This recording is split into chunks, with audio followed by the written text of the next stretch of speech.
You're watching two bricks at the Ashes. Oh, bricks. Yeah. Two pricks. Yeah. Pricks. Four pricks. You're watching two pricks at the Ashes. Get a life.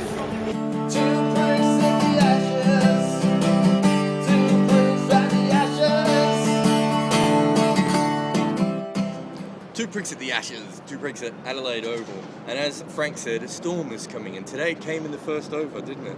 It did. Well, quite ironic on a day of two World Cup losers playing against each other. That today was the day when Australia didn't survive the first over, and pretty amazing first over.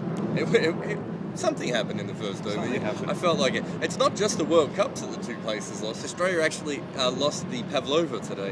It was officially New Zealandised today by the Oxford Dictionary. So we're hurting today, Aussies, aren't we? It's a big day. Actually, the commentary said that Simon Katich got cooked by Shane Watson, but technically he did get trotted from the wicket. Have you been practicing that all day? I haven't. We place a big focus on the first 5 overs of the day and trying to get the momentum going in our favour. So, Thought the great thing with Jimmy today, Andrew Strauss loses the toss, a little bit of moisture in the pitch. All you can want from your opening bowler is to pitch the ball up, make the batsman play, get a little bit of swing. It's exactly what Jimmy did. He made Ponting play, he made Michael Clarke play, got them both early on the back of that run out, and he couldn't have done any more. He's just in amazing form because when I think of Jimmy Anderson bowling well, I think of the ball just hooping around and no one being able to play it. But he's not doing that. He's just getting it to move enough to get the wickets, which is something I've never seen from him before, whether it's just because the kookaburra doesn't move as much. But there's always a different side of him because I think a lot of Australians thought that he's not going to swing the kookaburra like he does the Duke, so there's no point in coming out. But, I mean, he's on fire. He's bowling as good as any fast bowler in the world right at the moment. Absolutely. It's subtle. There's no other movement. fast bowler bowling right at the same time as him, but, at the moment, so... There are no quick bowlers in the world, but it's subtle movements. Stuart Broad, for example, Stephen Finn could... Subtle movement. They could really learn something from just consistency of line and length, which neither of them are doing in the way that Broad's length Jimmy is just not working, is it? No, well, his line isn't particularly working either. Yeah. And Finn just looks hittable. I mean, I said to you early on in the day that Watson is taking a mammoth step to him because he's just waiting for anything full to smash back past him. Yeah. Stand by what I said about Finn yesterday. I just don't think he's consistent enough to play in a four-man attack at this sort of thing. And the fact that England bowled Australia out for 245 with Broad and Finn off colour today shows how well Anderson bowled, how well Swan bowled to a degree, and also how excellent they were in the field. They caught everything with the exception of Anderson's drop and were brilliant with 2 run-outs as well.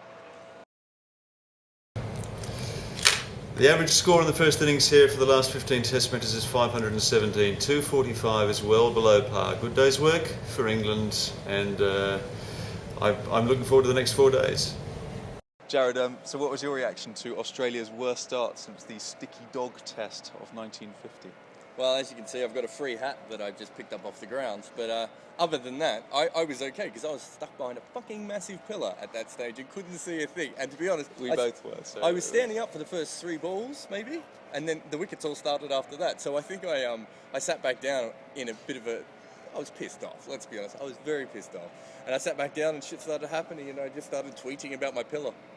Okay, my Malali of the day, I'm going to choose Shane Watson before Jared has the chance to. Firstly, for that run. Secondly, for then coming on Australian national television during the game, pitch side, and started talking about how embarrassed he was about the run, which just keep it to yourself, Shane. And thirdly, for being a really, really ugly advertiser of Australian crisps. My Malali today actually wasn't going to be Shane Watson. It's going to be Michael Clarke, vice-captain of the team, comes out when they're 2 for nothing and plays the most pathetic waft of a pretend of a draw. I mean, what is wrong with him? That was not a shot. It was not a half a shot. It was not a quarter of a shot. It was absolutely pathetic, and he's my Malali of the day, and he's lucky I don't find him and beat him with this hat. Slap him.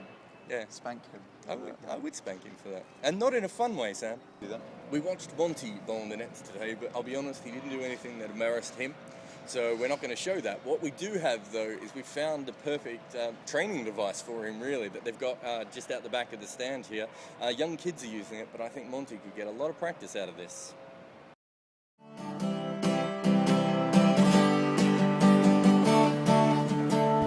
I like that. And if you could count him in on his 20 seconds. 5, 4, 3, 2, 1, go. More free content for Cricket with Balls from Gideon Haigh.